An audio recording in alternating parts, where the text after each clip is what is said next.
morning, everyone. My name is Bob McCooey of the NASDAQ OMX Group, and I am pleased to have you all join us here at the crossroads of the world in Times Square, coming from Cipriani in Lower Manhattan to really the new financial center in Midtown to join us for our opening bell ceremony this morning. And I'm so pleased that Neil Stewart, head of editorial and research at IR Magazine, as well as his partners and collaborators, Janet Dignan, CEO, and Ian Richmond, president of the Cross Border Group, and most especially this year's IR Awards nominees and winners have all joined us this morning.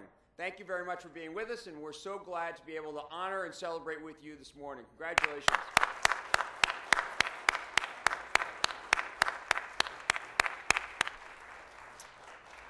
We're so thrilled to have IR Magazine back with us this morning to officially ring the NASDAQ opening bell and celebrate last night's successful IR Awards dinner at the prestigious Cipriani restaurant down in Lower Manhattan.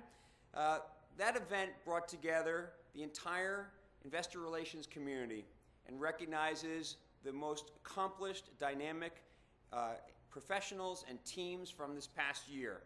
In addition, we here at NASDAQ were extremely proud to sponsor last night's awards dinner. We'd like to congratulate IR Magazine as they celebrate their 25 years as a magazine. Congratulations.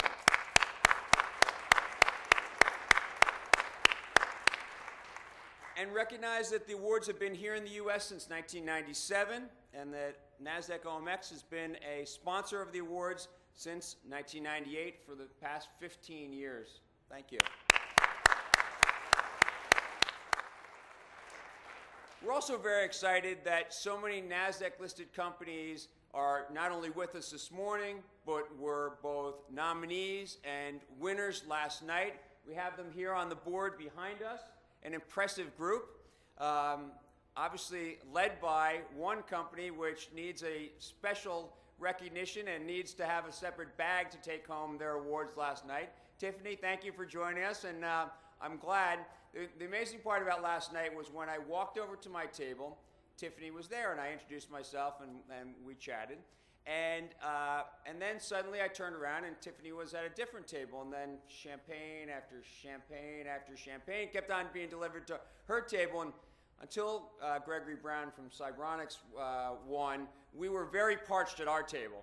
But they were very, very liquored at Tiffany's table.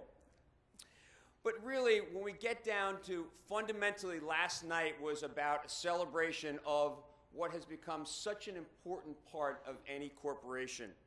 The companies that were honored last night exemplify the transparent investor relations practices that all companies strive to achieve, and we here at NASDAQ OMX support. Through our corporate solutions business, NASDAQ OMX has partnered with thousands of public and private companies to provide the tools that are necessary to really empower IR professionals. Our announcement recently of the acquisition of Thomson Reuters' IR, PR, and multimedia businesses will allow us to offer even more companies a more diverse and comprehensive product suite. We applaud IR Magazine for providing essential leadership and guidance within the IR space. And we'd like to congratulate again all of the nominees and the winners of the 2013 IR Awards that are not only those who have joined us here this morning, but those who around the country who couldn't be with us last night and who are such tremendous professionals. And we're so glad that we as NASDAQ can partner with IR Magazine in honoring them here this morning. With that, it's my pleasure to welcome to the podium Neil Stewart, Head of Editorial and Research at IR Magazine. Neil?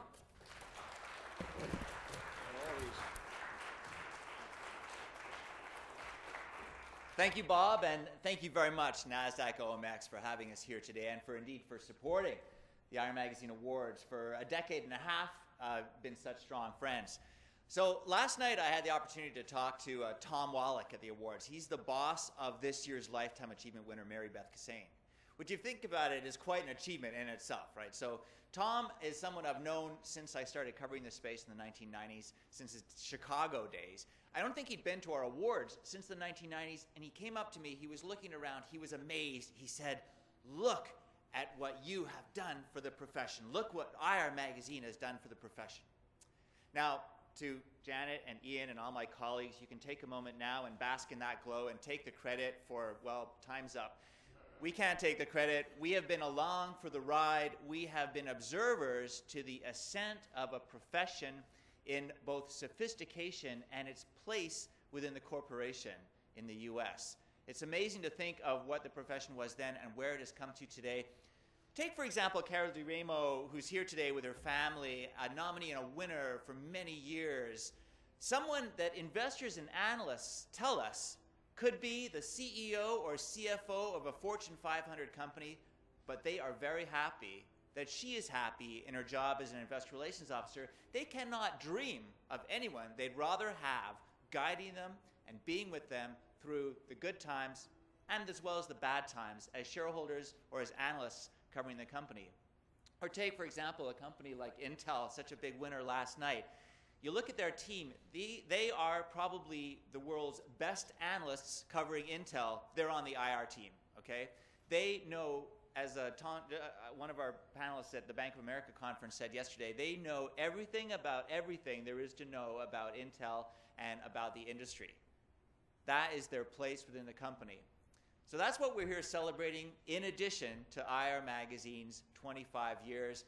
Congratulations again to all of last night's winners and nominees, and to my colleagues and friends, to Janet and Ian from the IR Magazine for 25 years. Thanks all for coming today. Thanks for being with us. We're so glad to have you as a partner. And I'd like to thank you with the NASDAQ opening bell. Crystal, commemorate this morning's wonderful celebration. Thank you, Bob. That's fantastic.